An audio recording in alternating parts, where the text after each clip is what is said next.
Singer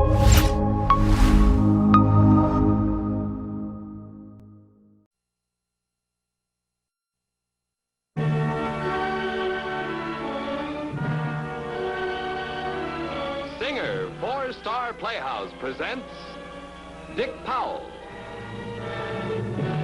Charles Boyer, David Niven, Ida Lupino, David Niven in Full Circle.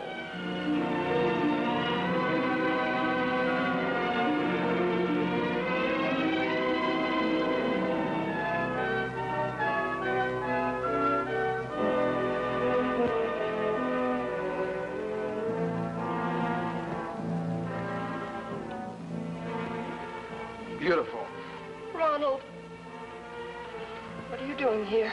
I told you there was nothing you could do to keep me from getting this locket if I went after it. However, I've also told you that I've given up my life of crime. If I only could believe that. You want proof? Why, I could have had the locket and been gone hours ago.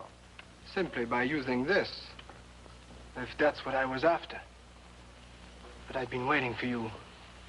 I don't want the locket, unless I can take you with it.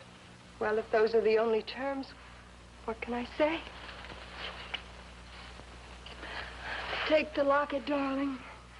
It's yours.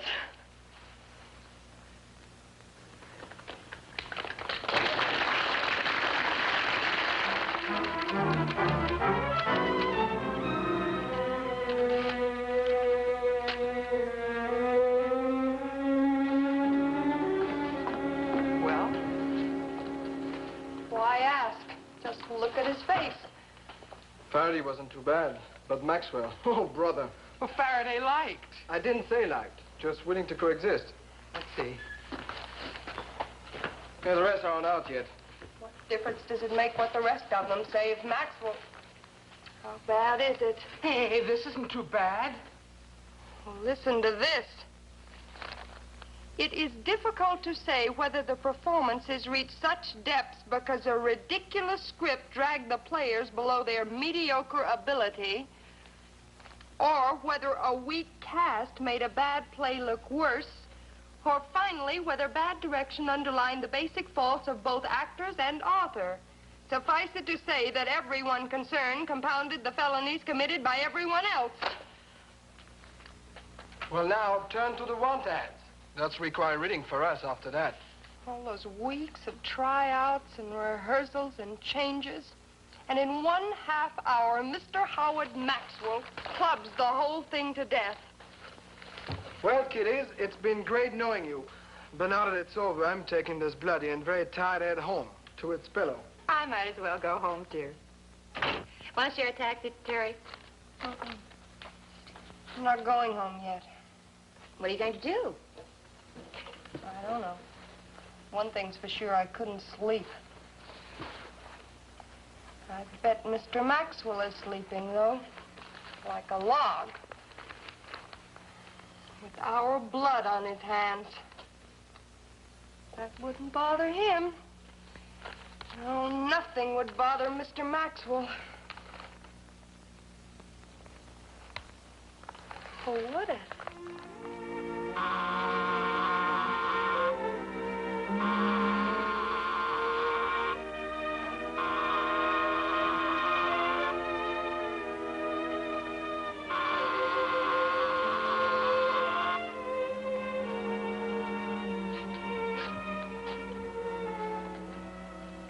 Just a minute. What is this? Oh, you get away from the door, Mr. Maxwell. Get away.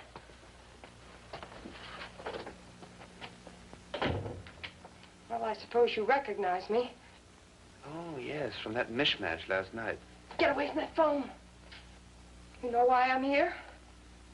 Target practice? This is no joke.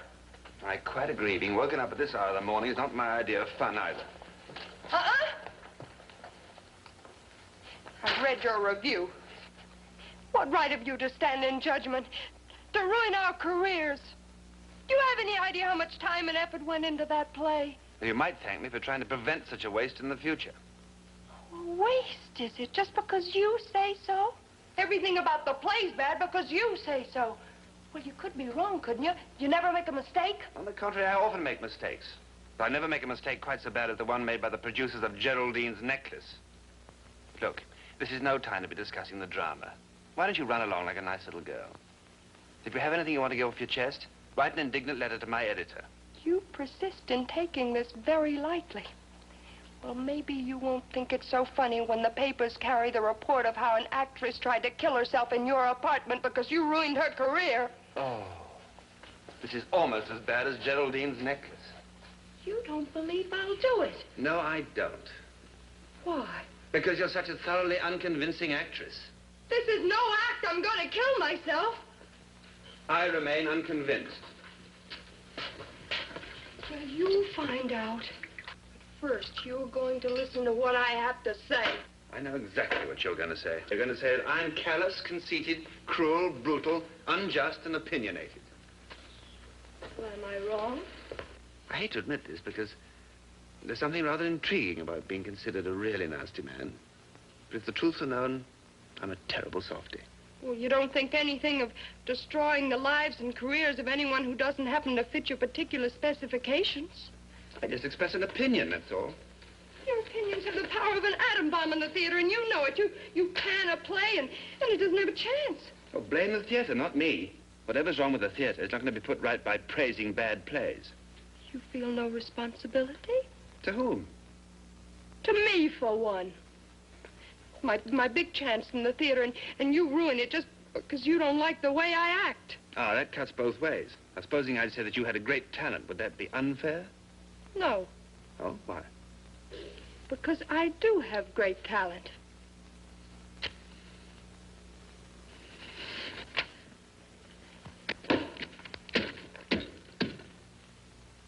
My years in the theater. I saw that long ago in a very bad melodrama.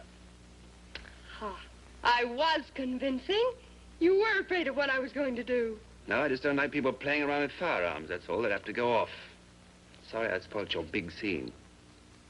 You still insist I was acting? Weren't you? What? I don't know. I thought I really meant it. I don't know. Maybe I just wanted to tell you off. And I told you off. I am sorry, truly. Why should you be sorry? Because I made you unhappy. I know you don't believe that. You think I enjoy hurting people. I've made an awful fool of myself. I'm sorry. I can't even hate you anymore. I guess I'd better go. I gotta stop this. You're gonna think this is all just an act, too. No, the tears look genuine enough. Don't mind me. You cried out. You've earned it. I just don't understand. When I came up here, I didn't think I was pretending. But now, I know that even if you hadn't taken the gun, I wouldn't have... Thank you. I would have... No, you saw right through me. I told you, you're not very convincing. I guess you're right. Now, look, it's past my bedtime. That's enough words of wisdom for tonight. All right. Okay. Do you mind if I stay here for just a little while? I have some thinking to do. No, that's fine. You help yourself. There's the kitchen, and as long as you don't expect me to sit up and entertain you. Oh, no. You go on to bed. I'll let myself out.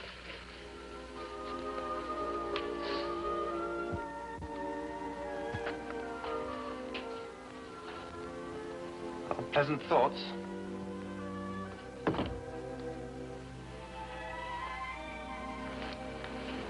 Pleasant dreams.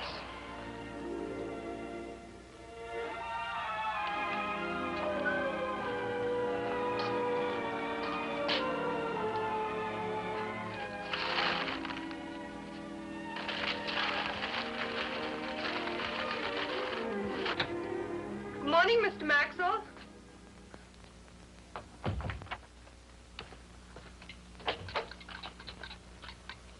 Come on in. Go on and sit down. coffee's all ready and the eggs will be in just a minute. How do you like them scrambled, hard or easy? Well, easy, I guess. Look, I don't want to be old-fashioned, but... Oh, couldn't face my bed. I had too much thinking to do. And pacing. Well, did you reach any conclusions? Yes. That I'm not going to give up my career, even if you don't think I'm going to be an actress. Did I say that? That's what it sounded like. Well, I'm a critic. I'm not a prophet. Where did all this, the eggs and everything come from? I went shopping. Your cupboard was very bare. Yes, I usually go out making coffees about the limit of my cooking abilities. Think the kitchen is a woman's place? Now, that depends on the woman. It'd be fatal to confine Helen Hayes to an apron. But not me. I'll let you know when I've had those eggs. Look, I've got to be an actress. A great actress. Don't you think there's any chance? I told you, I'm no prophet. Well, you might express an opinion. Oh, I thought you didn't care much for my opinions. Well, maybe I don't, but a little encouragement would certainly help. Couldn't you spare me just one little drop? More than a drop. You have fine technical equipment. Good control of your face, your voice, and your body. You have stage presence, all the tricks of the trade. In fact, you conduct yourself up there better than many more experienced actresses. You really mean that? Certainly, or I wouldn't have said it. You should said it in your column. I did. What? Well, you must have blown your cork before you read that far. I mean, you actually said that... That you're technically competent. But I'm not very convincing, huh? Well, I'll learn whatever it takes to be convincing. I'll work, and I'll study, and I'll act. Professionally when I can, and for free if I have to. I'll act, and I'll act, and I'll act. You'd do better to give up acting. Why do you say that? Temporarily. Why? The one thing you don't know anything about is people. How they live, how they feel, how they think. Well, can't I learn that by acting? Not in the theater. That's not the place to learn about reality. Leave it for a while. Get out into the real world. What do you suggest? A department store?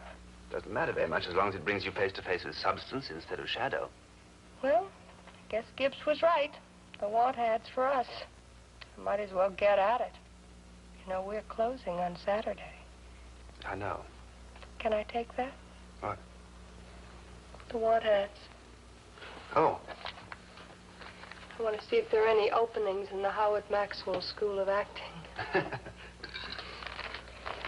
Well... Oh, please, now leave those. The cleaning woman comes every morning. She'll take care of them.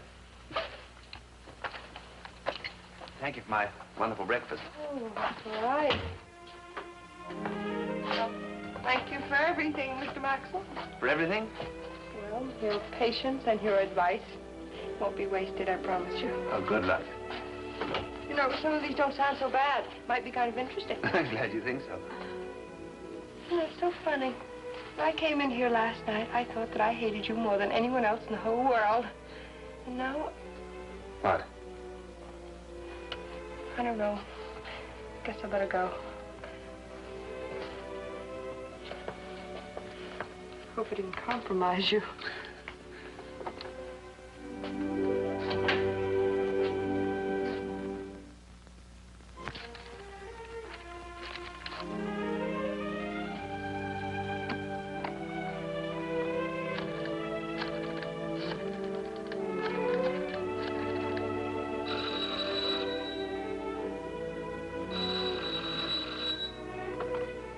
Hello? Who? Oh, Mr. Maxwell. Oh, this is Terry's roommate, Nan Ferrens. Oh, yes, right away. Terry! Terry! The phone! Hey, will you? I'm in the shower! Get out here right away. It's Mr. Maxwell. Who? Maxwell! Howard Maxwell! Just a minute! Hello, Mr. Maxwell. She'll be here in just a moment.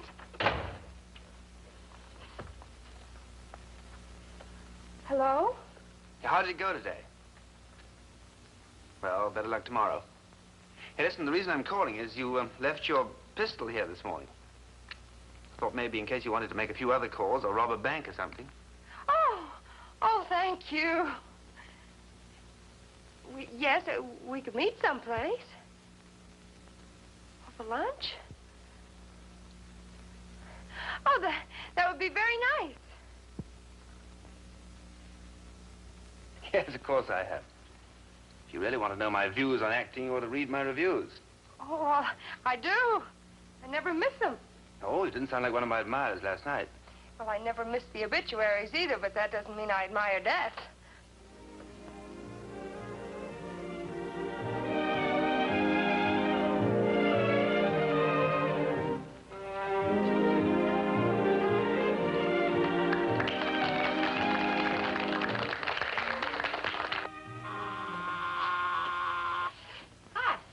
Now then, where's the surprise you have for me? You're gonna hate me. I never hate anybody. What is it, anyway? I disobeyed orders. Don't remember giving you any orders. What's this? Prelude to Tomorrow? It's a new play, and I have a very important part in it. Well, what happened to the department store? Well, it's pretty difficult, you know. I haven't had any experience except in the theater. Well, I tried, but it's been 3 weeks, and a girl has to eat, you know. Are you angry? Well, it's your career. Well, I'll be good, I promise, with a little help. I thought maybe if you could coach me. Look, I'm not a coach. If I had to give private lessons to every actress I'd pan, I'd never have time to get to the theater and be a critic. Well, be a critic, then. I'll read all of my lines to you, and you can tear them apart. And that way I'll learn. Oh, please. No, I must be out of my mind. You are a doll. Now, let's see. Here, sit here, be the audience. The first act opens on a lineup with all the people standing there, and they're all waving goodbye. And Rhoda, that's me. Rhoda is standing there with her parents, but she is not smiling like the rest of them. This is the last scene of the third act, and the scene is his room. And I stop him just as he's about to leave. And I say to him, Carl, you must believe me. No matter what happens, you must believe that I love you. Because I do love you, Carl. I do. No, just a moment. Huh? She really is in love with this man, isn't she? I mean, she's not just faking. No, of course not. That's the whole point. Well, you'd never know it. Hmm? Where's the music? Where's the mystery? Where's the magic? Where is it? You don't ask for much, do you? I just asked if you're playing a lover, you show me a woman in love.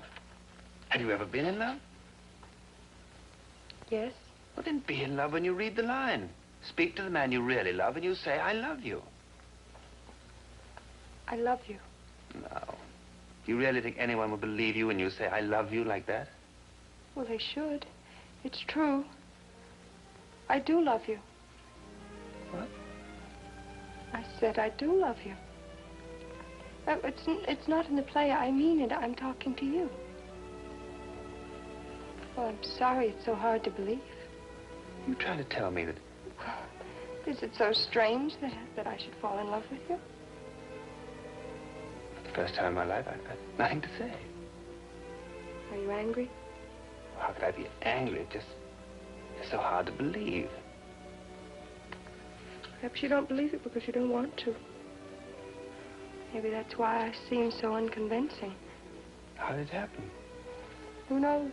Who cares? I came to you in despair, and I found hope and sweetness and wonder and mystery and all that whole list. And that's how I feel. Am I making an awful fool of myself? Oh, my dear child. I'm not a child.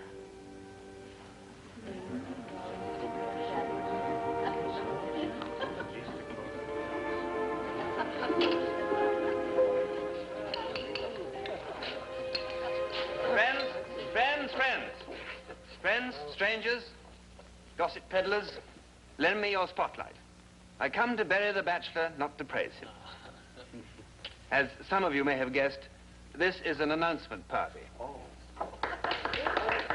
Now here is the announcement. From now on, it will not just be 2 on the aisle for me, but it will be 2 for breakfast, 2 for tea, and a joint income tax return. Wow. Before you snow us under with your congratulations, I think Terry wants to add something. Well, I've always wanted to be an actress. Not just a good actress, but a great actress. So I finally worked my way up to the lead in a Broadway play. And you all know what happened. I was tried and found wanting. Found wanting by Howard Maxwell. So I swore to get revenge.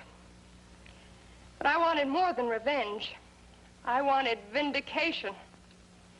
Because you see, he said that I wasn't a very convincing actress. He said that if I played the part of a frightened woman, no one would believe I was frightened. And that if I played a lover, no one would believe I was in love. So I played a lover. I played the part of a woman in love with Howard Maxwell. I told him that I was in love with him.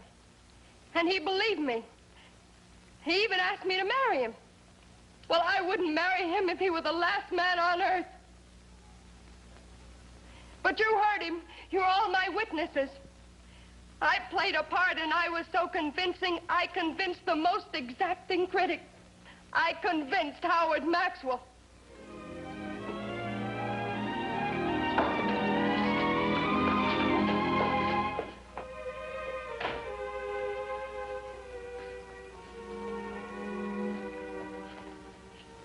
Please don't expect an epigram. It cuts too deep. Way below the polish.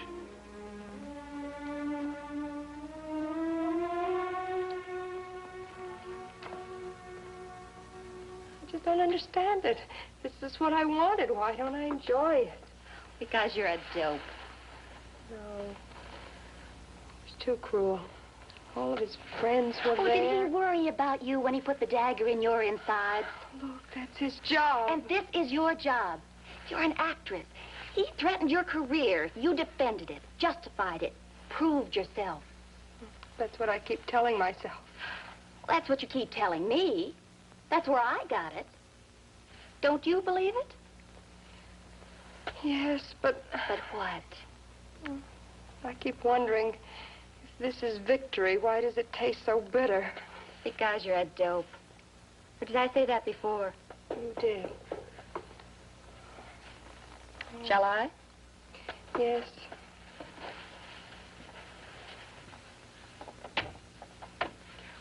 Oh, Mr. Maxwell. Come in. Hello. Nan? I was just leaving. I've been hating myself. I haven't. You couldn't possibly forgive me. No. Well, what are you doing here? I'd come to defend my reputation as a critic. I said that you were an unconvincing actress. You are. You can still say that? For a while you fooled me, the shock and the sudden twist, but it doesn't add up. What? You can't convince me that you don't love me. Then I did convince you that I do. Ah, that wasn't acting. You're very sure of yourself. As a lover, no. As a critic, yes. Well, I'm sorry to disappoint you, but I was just pretending. It was all a trick. I had it all planned out. Terry. What? Look at me. Oh, I'm a fool. I do love you, I do. That's the way the line should sound. Now there can be no doubt.